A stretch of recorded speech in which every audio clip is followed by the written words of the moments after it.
there! Bob from Oregon's Constant Gardener, welcome. We're bringing back the Monday show. We got a lot going on. Let's get right to it. I got a list. The Monday show. Warren sent a message to OCG, to the customer helpline, saying he was concerned about the show, that we weren't doing the show anymore. And Warren, we're back. We're doing the show again, and I sure appreciate your comment and your sentiments. Thank you very much for that. Doing it for you today.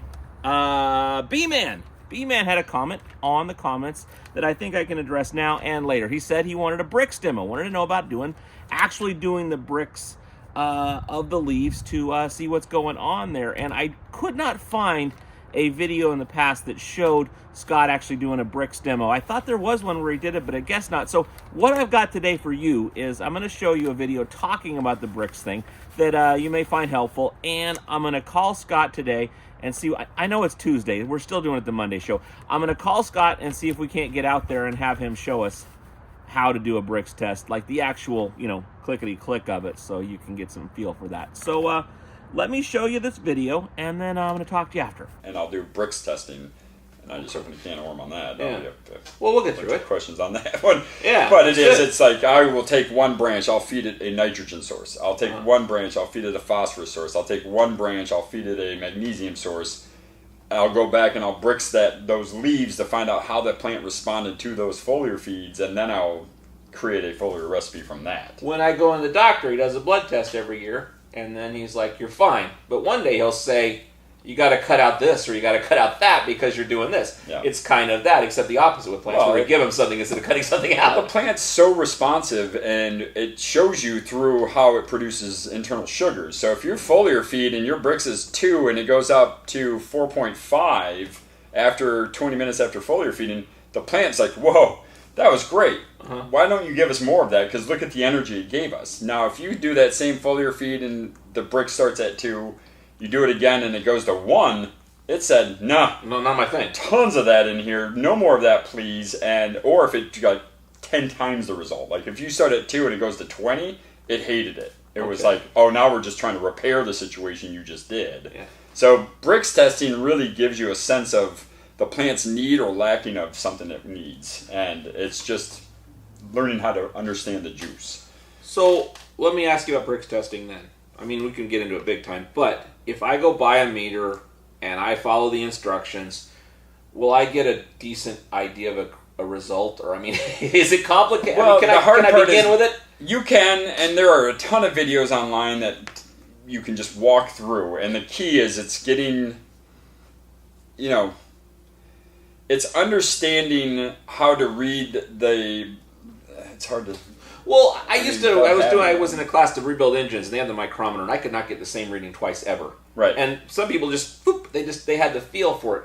I assume you get that over time, but you'll get a feel for it like most of these people when they're mixing up their nutrients. They know how much Olympus up they're going to need because they've mixed it 1,000 times. That's what brix has become to me, where you take your drops of leaf solution, you look through it, and you're like, yep, I see where the blue and the white of the variance in the color, where that separates is where my brix line is. And then I do another one after the foliar feeding, and I see that it's gone up 5 points. Then I know, oh, wow, they really like that. I'm going to go ahead and increase this level. Well, if I just start doing it, I won't know what I'm doing, but 6 months from now, even if I don't have any instruction, will I have an idea what I'm doing? Or get better at it, right? I mean, Google will teach you everything on it. The reality is nobody's doing it for cannabis, or not nobody. Yeah. Nobody on YouTube is doing cannabis brix testing. Sure. So there's what we find in most agricultural industries is that they're out there with a brix meter to find out whether they're going to pick this field of strawberries, whether those hop vines are ready, whether those tomatoes are good to go.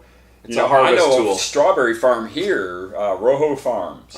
If you want to go you pick strawberries, all organic, all natural. The guy grows these huge strawberries, but he won't let you pick them until the brix is 22 brix.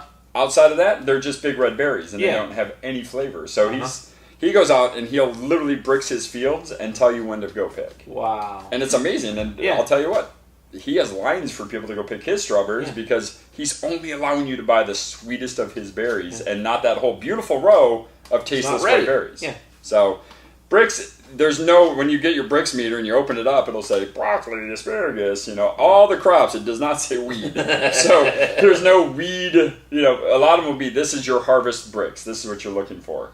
But we're not looking for harvest. We're looking for plant reaction. Yeah, exactly. Did Frank invent that? Brix? No, not bricks. I mean the idea of using it to see a reaction of plant. That's a common thing. That's agricultural. I mean, any good agricultural consultant, they're going to show up with a brix meter, alkalinity meter, a magnesium meter. I mean, they're going to have the tools to go out there and go, here's what your soil's lacking, here's what your water's lacking, and here's what your plant's lacking. A bad consultant's going to come out and go, yeah, you need more nitrogen and possibly organic matter. It's like, yeah, well, thanks.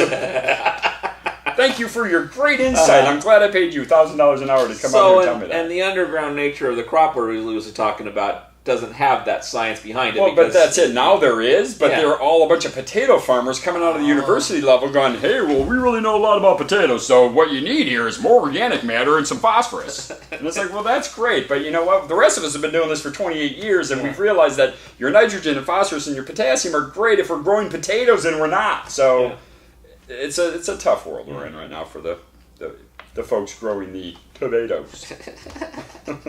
Okay. And they don't have tomatoes in the brix test either. They just have tomatoes, just not tomatoes. Not tomato or peppers. They have peppers, just not peppers. Okay, what do you think? Informative, entertaining, helpful? Let me know about that in the comments. And more importantly, questions. That's the third thing on the Monday show list. We need questions. We need comments. We need stuff in the comments about what we can do about the show. And now I know you're talking about a hands-on thing. And it's going to be tough to do a hands-on thing because Scott is really busy doing his thing. And I don't know shit about growing. I don't know much about it. Maybe I can learn and you can learn something you're seeing me learn. So we'll think about doing something like that. But give us your comments about what you'd like to see us grow, what you'd like to hear, what you'd like to know about growing with nectar, about calcium, about the importance of this, and about how we make this a bigger thing. I love you. I'll see you tomorrow. It's the Monday show. It's the Monday show. 'Cause it's Monday and we're having a show. See you tomorrow.